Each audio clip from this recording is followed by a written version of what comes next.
복된 예배자리에 오신 여러분들 주의 이름으로 축복합니다. 하나님의 은혜가 여러분 안에 충만하기를 간구합니다. 하나님이 세상에서 가장 사랑하는 우리 남산은혜 성도 여러분, 하나님의 사랑을 받고 사는 저와 여러분들은 이미 기적의 주인공들인 줄로 믿습니다. 믿음과 기도로 넘지 못할 산은 없습니다. 오늘도 믿음으로 드리는 예배 가운데 임하시는 하나님, 우리의 기도를 신실하게 들어주시는 좋으신 하나님, 함께하며 은혜의 역사가 저와 여러분의 모든 삶 가운데 늘 충만해서 하늘의 신령한 복과 땅의 기름진 복이 넘치기를 주의 이름으로 축복합니다. 오늘 또 남전도의 헌신 예배로 드려진 헌물 가운데 또 뒤에 붉은 벽돌이 흰색으로 바뀌니까 꼭 남의 집에 온 것 같다는 느낌을 받으신 분들은 지난주에 오고 처음 교회 오신 분들입니다. 내 교회를 내 집처럼 사랑하는 마음을 가지고 또 새벽을 깨우는 여러분들이 되기를 기대합니다. 오전 예배 시간에 설교 시간에 계속해서 야곱의 이야기를 좀 보게 됩니다. 성경을 읽다 보면 야곱이 참 우리와 너무 흡사하다 하는 그런 생각을 갖다 보니까 좀 더 야곱의 설교를 하게 되는 것 같습니다. 야곱에 대해서 우리는 이미 익히 알고 있는 많은 내용들이 있지요. 야곱은 배고파하는 형 에서에게 팥죽 한 그릇으로 그 장자권을 넘겨 받은 장본인이죠. 뿐만 아니라 눈이 잘 보이지 않는 아버지를 속여서 형에게 돌아갈 그 축복 기도를 다 혼자 독차지한 그런 사람이었습니다. 형이 이것 때문에 노여워하자 두려운 나머지 삼촌의 집 라반 집으로 도망해서 거기에서 20년을 집을 떠나 지내야만 했던 사람이 바로 이 야곱입니다. 20년의 생활, 그가 고백한 것처럼 나그네의 삶 같은 그런 삶을 이제 지내면서 고생하면서도 꽤나 재산을 모았습니다. 그렇지만 이제는 이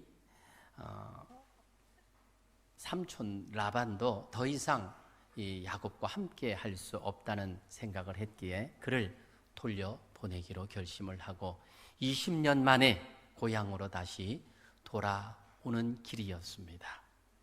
그런데 그 길에 형 에서가 400명의 용사를 데리고 그를 만나기 위해서 나온다 하는 소식을 듣게 된 거지요. 오늘 본문 1절의 내용이 그 상황적인 내용입니다.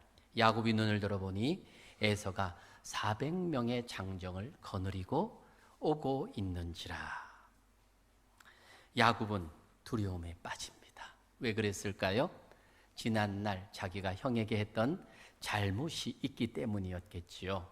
어쩌면 이 형이 자기를 죽일지도 모른다라고 하는 두려움이 아마 있었던 것 같습니다. 그래서 앞서 32장에 보면 7절에 야곱이 심히 두렵고 답답해서 자기와 함께한 동행자와 양과 소와 낙타를 두 떼로 나누고, 이유는 이제 그렇게 형을 먼저 만나게 하고 자기는 맨 뒤에서 형을 만나야겠다, 그런 계획을 세우게 된 겁니다. 아버지와 형을 속였던 그 죄, 그 두려움에 야곱은 계속해서 짓누르고 그 삶이 어려움을 겪었습니다. 비록 고향을 떠나 있었지만 20년 동안 이 형의 존재와 여전히 씨름을 하고 있었던 그가 야곱입니다. 에서에게서는 공간적으로 벗어났지만 마음으로는 벗어나지 못했던 것이지요. 우린 흔히 이러한 것을 트라우마라고 그렇게 표현을 합니다. 심리적 외상입니다. 사고로 인해서 몸에 상처가 난 것처럼 마음의 상처를 우리는 트라우마라 그렇게 표현을 하죠. 야곱은 비록 형의 얼굴은 피했지만, 그래서 그의 복수로부터는 몸은 자유했지만 마음은 여전히 두려움에서 헤어나지를 못했던 겁니다.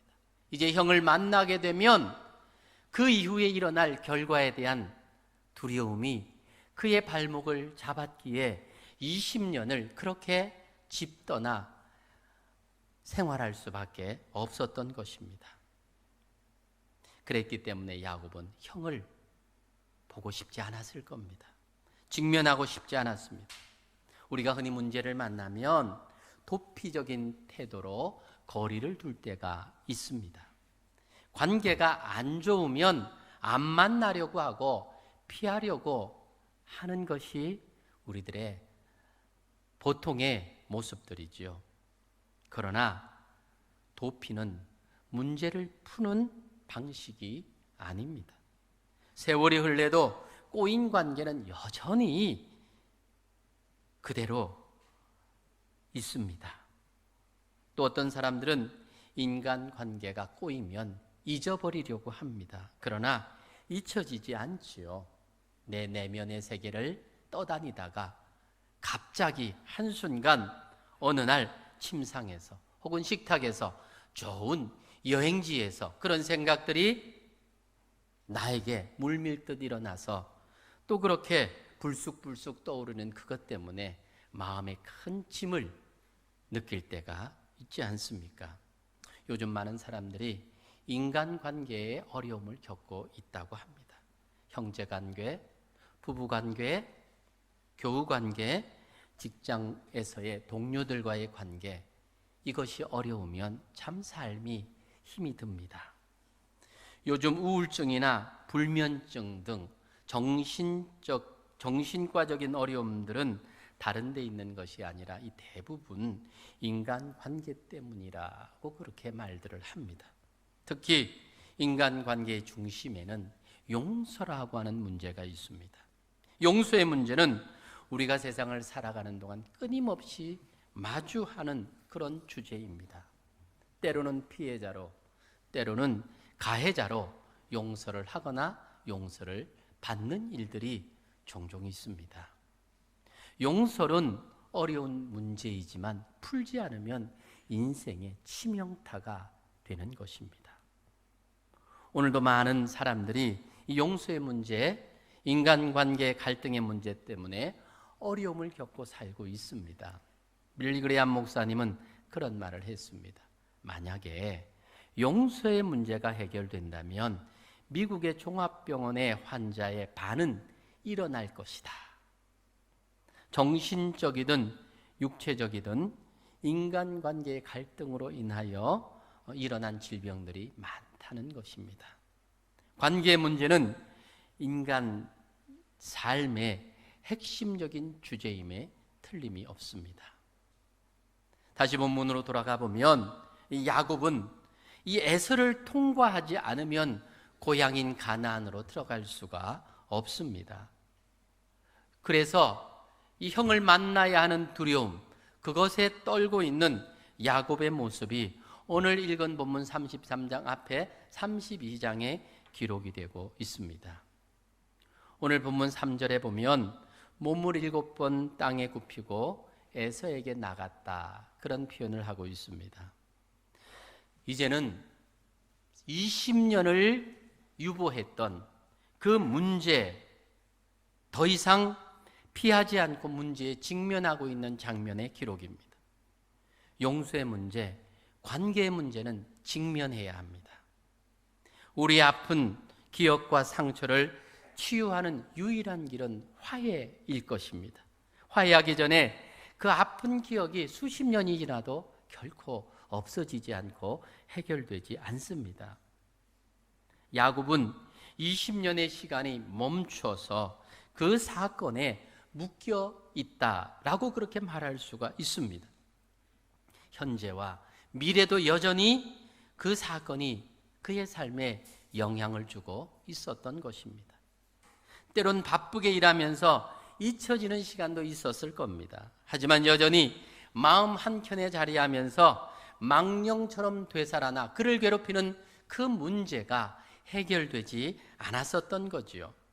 그런데 지금 그렇게 피하던 야곱이 형을 만나기 위해서 제일 앞장서서 나아가고 있는 겁니다. 어디서 이런 용기가 났을까? 오늘 본문 2절과 3절의 내용을 보면 여종들과 그들의 자식들은 앞에 두고 레아와 그의 자식들은 다음에 두고 라헬과 요셉은 뒤에 두고 자기는 그들 앞에서 나아가되 몸을 7번 땅에 굽히며 그의 형 에서에게서 가까이 갔다. 그렇게 기록하고 있습니다. 근데 이 본문 이 33장에는 이런 표현이 있는데 32장의 내용을 보면 좀 다른 내용들입니다. 형을 만나기 위해서 이 야곱은 어떤 방법을 취합니까? 먼저 양떼를 보내고 가족들을 보내고 그리고 그 맨 뒤에 자기가 자리하고 있습니다. 혼자 살려고 발버둥을 친 거지요. 하지만 이제는 33장에 보니까 제일 앞장서서 형을 만나러 가고 있습니다. 어디에서 그 변화의 답을 찾을 수가 있을까? 32장에 보면 그렇습니다. 가족들을 먼저 보내고 야복강 나루터에서 다 보내고 혼자 맨 뒤에서 남게 되는 거지요. 왜 그랬을까? 두려웠습니다. 형을 만나는 것이 마음이 내키지를 않았습니다. 그런데 그렇게 홀로 남은 그 야복강에서 한켠에 사건이 있었던 거지요. 한 사람과 씨름을 하게 됩니다. 밤새워 생명을 건 싸움이었습니다. 결국은 그곳에서 더 간절했던 야곱이 이기게 됩니다. 그래서 야곱이라 하는 그 이름이 이스라엘로 바뀝니다. 승리자라는 뜻이지요. 이는 네가 하나님과 및 사람들과 겨루어 이겼습니다. 거기에서 야곱의 고백이 뒤따르고 있습니다. 창세기 32장 30절에 그러므로 야곱이 그곳 이름을 브니엘이라 하였으니 그가 이르기를 내가 하나님과 대면하여 보았으나 내 생명이 보존되었다 함이니라. 야곱이 하나님을 만났습니다. 하나님을 대면했습니다. 그리고는 자신이 누구인지를 보게 되었던 것이지요. 하나님을 만나고 나서 그동안 그가 얼마나 부끄러운 삶을 살았는지를 보게 되었다는 것입니다. 스스로 이전에는 자신이 좀 괜찮은 사람으로 착각을 하고 있었는데 하나님을 만나고 나니까 얼마나 끔찍한 죄인이고 치졸한 사기꾼이고 주변 사람들을 힘들게 했는지 자신을 보게 되었던 것입니다. 자기 합리화를 하며 살아왔던 삶이 깨어지고 문제투성이인 자기가 드러나니까 비로소 야곱이 가해자 의식이 찾아왔던 것입니다. 지금까지는 어쩌면 피해자 의식으로 살았는지도 모릅니다.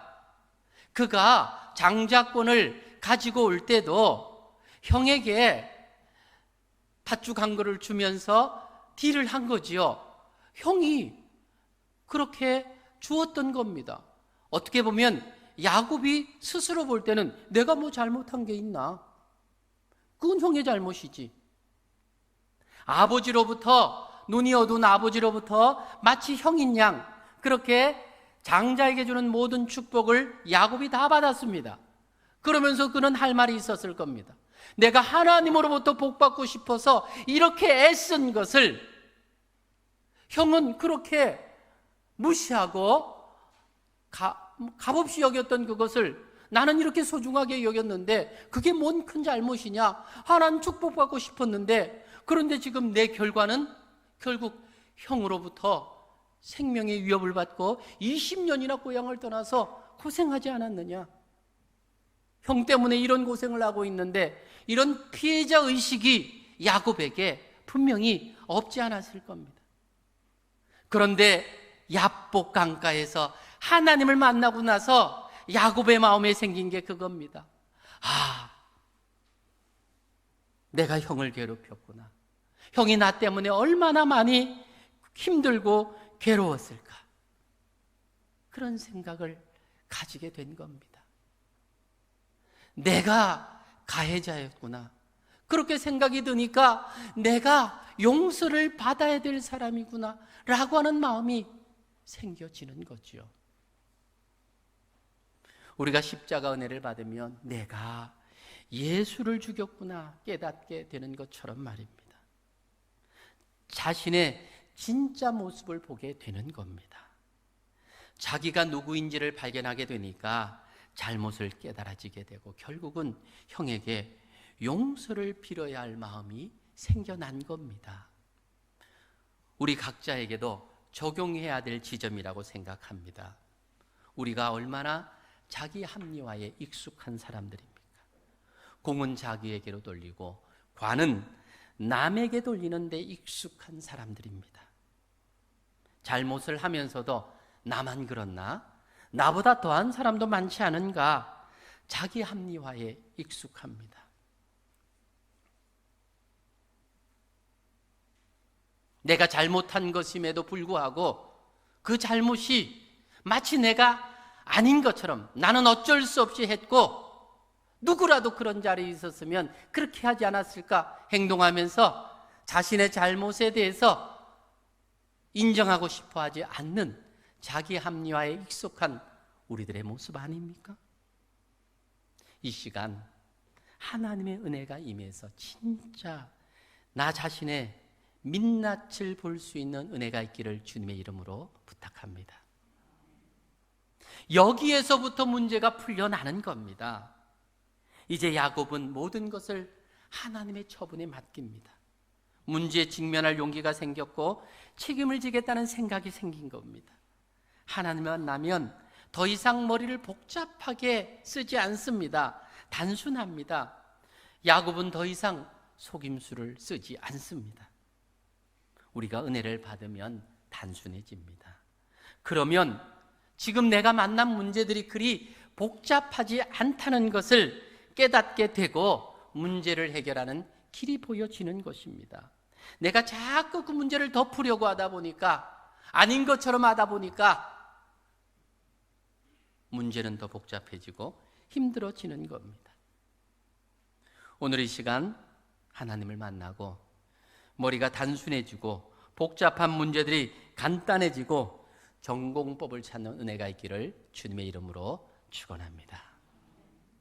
여러분 안에서 여러분의 마음을 억누르고 힘들게 하는 그런 문제들이 사실은 그리 어려운 문제가 아닙니다. 그 문제를 풀어가는 것이 하나님 앞에서 사람 앞에서 정직하게 잘못한 것이 있으면 용서를 구하고 혹 오해한 것이 있으면 풀고 그리하면 그리 어려운 문제가 아닌데 이 문제 앞에 서기를 싫어하고 돌아가려고 하고 잊어버리려고 하고 없었던 것처럼 생각하려고 하고 그러다 보니까 계속 그 문제에 사로잡혀서 앞으로 나아가지를 못하는 우리들의 모습을 보지 않습니까?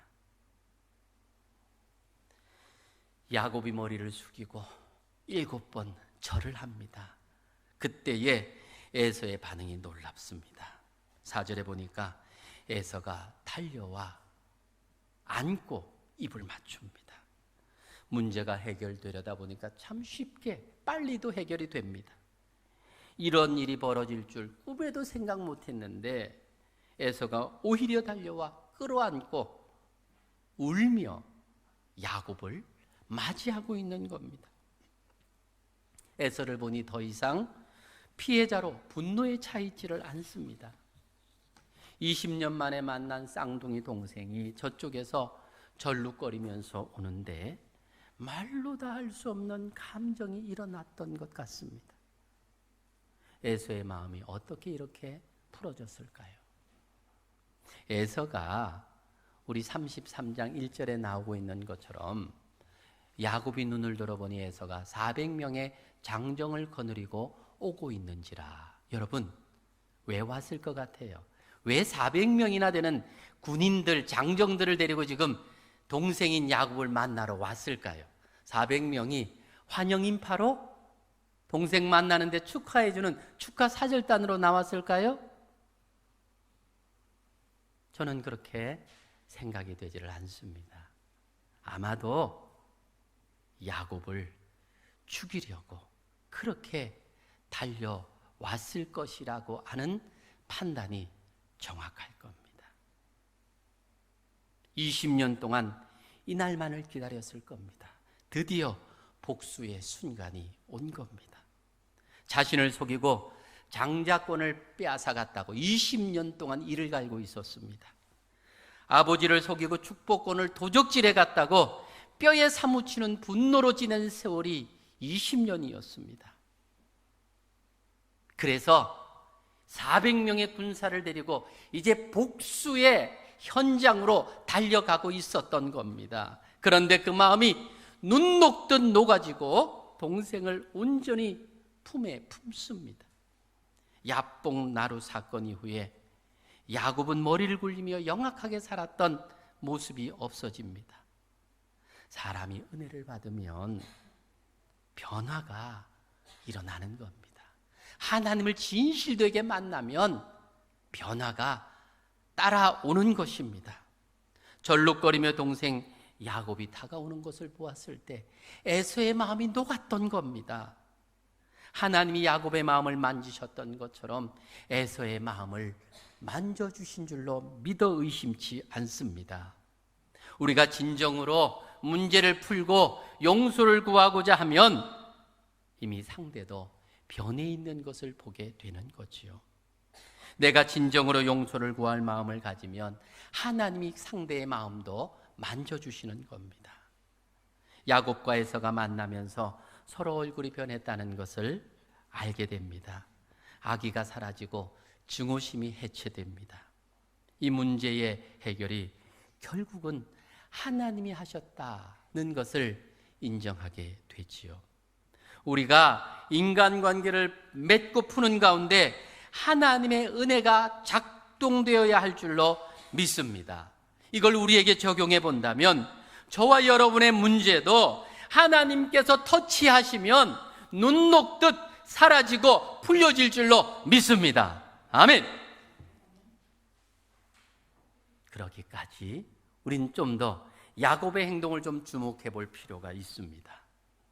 하나님이 은혜를 주시지 않으면 안 된다라고 하는 야곱의 결연한 결단이 야복강에서 한 사람과의 이 씨름에서 그 과정 속에서 확인될 수 있는 내용이었습니다.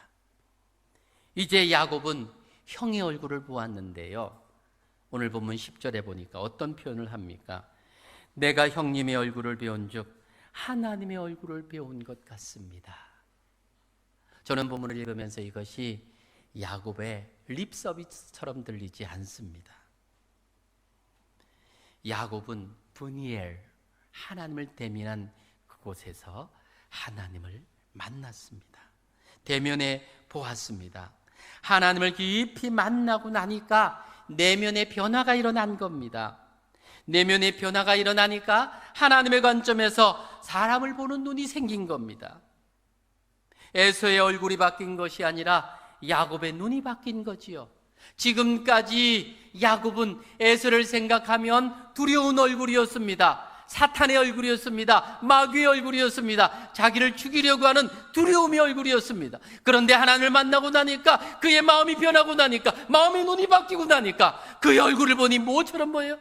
내가 형님의 얼굴을 보니 하나님을 대면한 것 같습니다.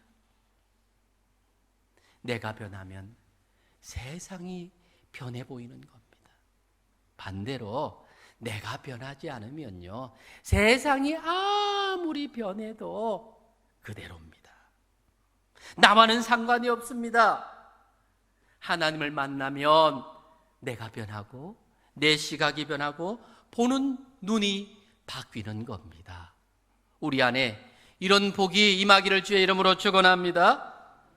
이런 복이 저와 여러분 예배하는 우리에게 임하기를 주의 이름으로 축원합니다. 이 일은 야곱이 형과의 화해뿐만이 아니라 하나님과의 화해도 이루어 주었음을 보게 하는 장면입니다. 야곱의 인생이 새롭게 시작되는 출발점이 되었다라는 거지요. 우린 여기에서 다시 한번 점검되어지는 진리가 있습니다. 야곱의 문제는 일시적으로는 에서와의 관계 문제였지만 더 깊이 보면 결국은 하나님과의 관계의 문제였다는 것을 알 수가 있다는 것입니다. 하나님과의 관계가 바르지 못하니까 20년의 세월 속에서 계속되는 두려움의 트라우마에서 벗어나지 못한 것입니다. 하나님과의 관계가 풀려야 인간 관계가 풀리는 겁니다. 인간관계에 문제가 있다면 먼저 하나님과의 관계에서 풀려야 할 문제가 있다는 사실을 직시할 수 있기를 바랍니다. 하나님과의 관계를 확인하고 하나님과의 관계에 샬롬이 일어나면 변화가 일어나는 겁니다.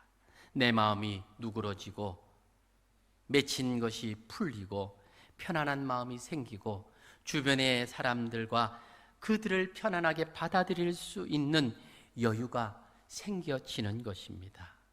그러니까 용서는 기적입니다. 오직 하나님의 은혜 속에서 이루어지는 일입니다. 결국 인간관계에 맺혀진 문제는 하나님과 관계를 멀게 하는 모든 것을 어그러뜨리게 하는 그런 내용이라는 것이지요. 사랑하는 성도 여러분, 저와 여러분 하나님과의 관계에 문제는 없으십니까? 기도의 문이 막혀 있지는 않습니까? 하나님 배 없는 것이 예배는 참석하지만 연례 행사가 되어 있지는 않습니까? 하나님과의 친밀한 관계가 회복되기를 주의 이름으로 축원합니다. 야곱이 고향으로 돌아가는 여정은 어쩌면 우리가 죄로 하나님을 떠났다가 다시 하나님께로 돌아가는 여정과 너무 흡사합니다. 출애굽한 백성들이 가나안으로 가는 과정이 어쩌면 저와 여러분의 과정과 너무나 닮았습니다. 저와 여러분 가나안으로 가는 그 여정 만만치 않습니다. 맺힌 것을 풀어야 하기 때문에 그렇습니다. 야곱이 에서를 통과해야 가나안으로 들어갈 수 있는 것처럼 우리가 맺힌 것을 풀지 않으면 앞으로 도무지 갈 수 없고 하나님의 축복을 받을 수가 없는 겁니다. 우리 삶도 인간관계가 묶여 있으면 삶이 묶이는 거예요. 그래서 주님, 우리에게 신약에 무슨 말을 하십니까? 너희가 먼저 나에게 제사를 드리러 예배를 들어오기 전에 혹 사람들과 다툼이 있고 문제가 있어서 막힌 것이 있으면 풀고 나오라, 그렇게 말씀하시지 않으십니까? 용서는 과거에 얽힌 문제가 현재와 미래까지 연결되어 있기 때문에 그걸 풀지 않으면 내 삶이 한 걸음도 앞으로 나가지 못하는 겁니다. 특히 가까운 관계에 풀지 않으면 인생이 막히는 거예요. 야곱은 반드시 그 길을 통과해야 했습니다. 그렇지만 가나안의 목전에서 에서가 400명을 데리고 길목을 지키고 있습니다. 하지만 에서와의 관계가 풀리지 않으면 아무리 애를 써도 축복의 땅 가나안으로 들어가는 것은 불가능합니다. 사랑하는 여러분, 우리의 삶에 축복의 문이 막혀 있습니까? 여러분의 에서와 화해하시기를 바랍니다. 땅에서 맺힌 것을 풀어야 하늘의 축복이 임하는 겁니다. 그래서 예수님께서 베드로에게 하셨던 말씀이 바로 그 뜻이지요. 마태복음 16장 19절의 말씀입니다. 내가 천국 열쇠를 너에게 주리니 네가 땅에서 무엇이든지 매면 하늘에서도 매일 것이고 네가 땅에서 무엇이든지 풀면 하늘에서도 풀리리라. 땅에서 해야 하는 일이 먼저라고 말씀하고 계십니다. 땅에서 풀면 하늘에서도 풀린다고 말합니다. 누군가를 용서하고 용서받는 문제 우리가 먼저 해결해야 하늘의 복이 우리에게 임하게 된다라는 말씀을 하고 계시는 겁니다. 야곱이 형을 통과하는 것 무섭고 험난하고 어려운 일이었겠지만 그것을 통과해야만 하늘에서 메인 것을 푸는 역사가 일어나는 것입니다.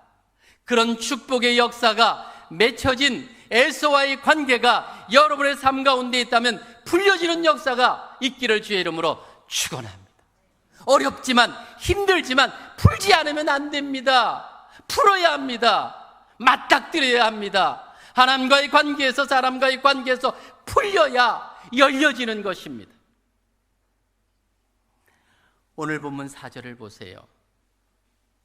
야곱과 에서가 20년을 원수처럼 생각하며 지내고, 야곱은 형의 손에 죽을까, 에서는 만나기만 해봐라, 이런 정말 살아도 산 것 같지 않은 비극적인 이 가족사가 결국은 포옹하며 눈물 흘리며 화해함으로 20년의 그 매듭이 풀려지는 장면이 4절의 내용입니다. 사실 포용하는 것 생각보다 어렵습니다. 포용하는 건요, 포옹하는 건요, 두 사람 다 팔을 벌려야 가능한 일입니다. 일방적으로 되는 거 아닙니다. 우리 모든 관계에서 완전한 하나됨, 서로를 온전히 받아주는 것, 그것이 화해지요. 4절의 이 완전한 화해 장면이 누가복음 15장에도 비슷한 장면이 나옵니다. 탕자의 비유입니다.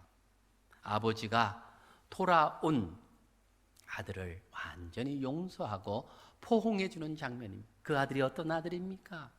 아버지의 재산을 죽기 전에 유산으로 다 받아서 먼 곳에 가서 허랑방탕하고 못된 짓이라고는 골라서 다 하다가 재산 다 까먹고 이제는 죽지 못해 아버지에게 다시 돌아오는, 그래서 자기가 고백하는 것처럼 내가 더 이상 아버지의 아들이 아니라 품꾼의 하나로 봐주소서 하는 마음으로 왔는데 아버지가 그를 포옹하고 안아줍니다.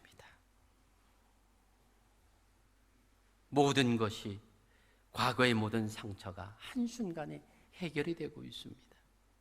그래서 에서와 야곱의 포옹은 탕자와 아버지의 포옹과 너무 흡사한 부분이 있습니다. 이 포옹이 사실은 우리와 하나님과의 관계에서도 일어났습니다. 로마서 5장 8절 말씀하죠. 우리가 아직 죄인 되었을 때에 그리스도께서 우리를 위하여 죽으심으로 하나님께서 우리에게 대한 자기의 사랑을 확증하셨다.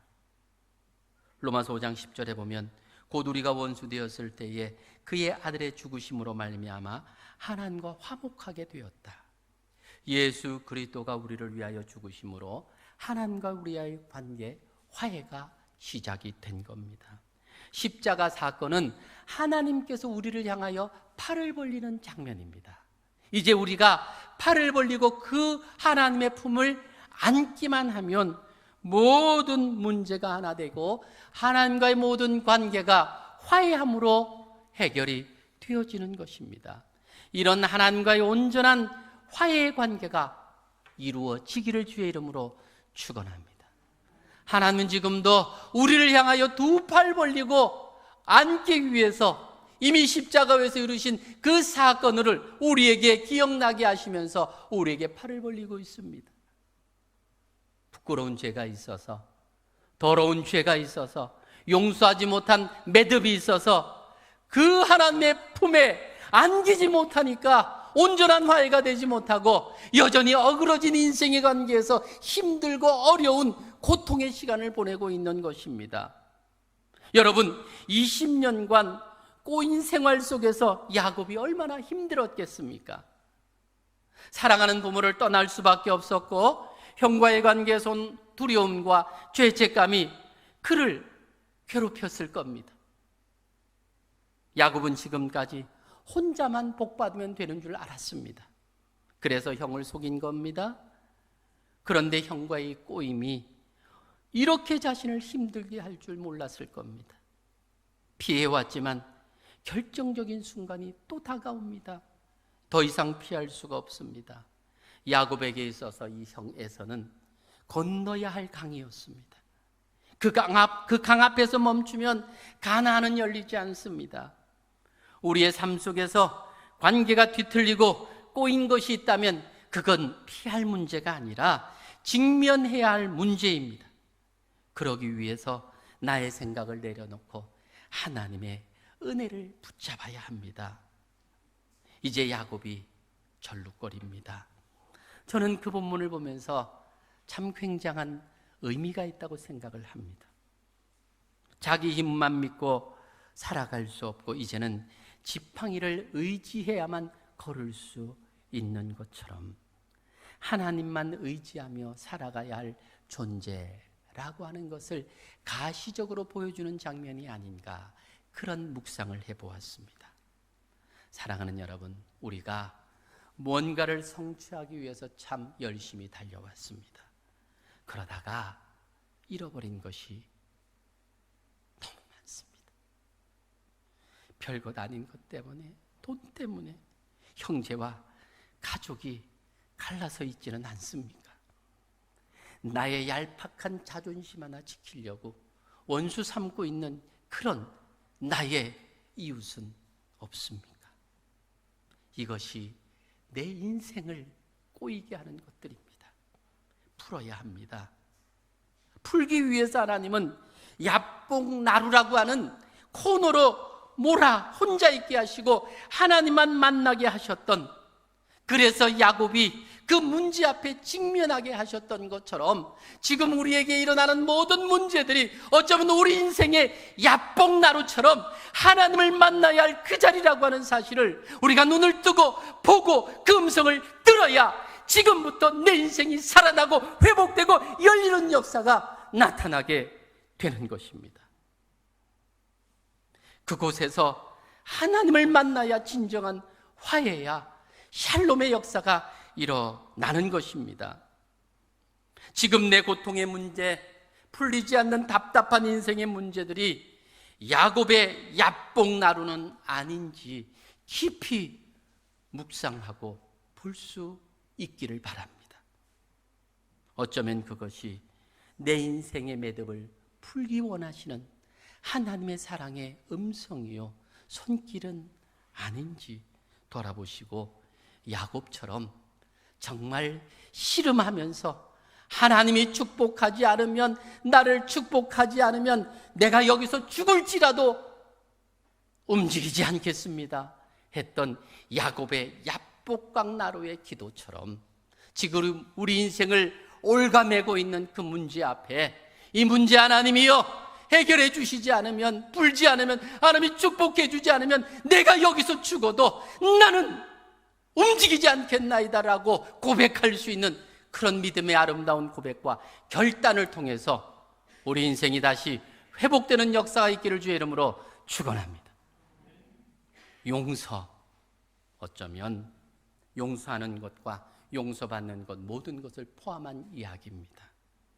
바로 그것이 하늘의 복을 받는 비결이자 접경입니다. 하나님의 은혜가 여러분 안에 임하여 맺혀진 매듭이 풀리고 하나님의 축복의 통로가 열려지는 은혜가 있기를 주님의 이름으로 축원합니다.